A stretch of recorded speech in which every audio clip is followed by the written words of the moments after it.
দক্ষিণেশ্বর মন্দিরে ভক্ত সঙ্গে শ্রীরামকৃষ্ণ।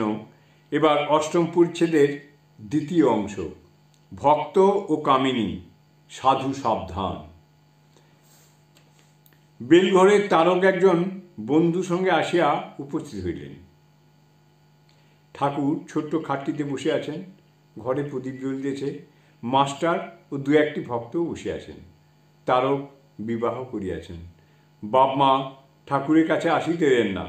কলিকাতায় বউবাজারের কাছে বাসা আছে, সেইখানেই আজকাল তারক প্রায় থাকেন। তারককে ঠাকুর বড় ভালোবাসেন। সঙ্গী ছোকরাটি একটু তমগুণী, ধর্ম বিষয়ে ও ঠাকুর সম্বন্ধে একটু ব্যঙ্গ ভাব। তারকের বয়স আন্দাজ ২০ বৎসর। তারক আসিয়া ঠাকুরকে ভূমিষ্ঠ হইয়া প্রণাম করিলেন। শ্রীরামকৃষ্ণ তারকের বন্ধুর প্রতি, একবার দেবালয় সব দেখে এসো না। বন্ধু, ওসব দেখা আছে। শ্রীরামকৃষ্ণ, আচ্ছা, তারক যে এখানে আসে এটা কি খারাপ? বন্ধু, তা আপনি জানেন? শ্রীরামকৃষ্ণ, ইনি মাস্টার, হেডমাস্টার। বন্ধু, ও। ঠাকুর তারককে কুশল প্রশ্ন করিতেছেন আর তাহাকে সম্বোধন করিয়া অনেক কথা কইতেছেন।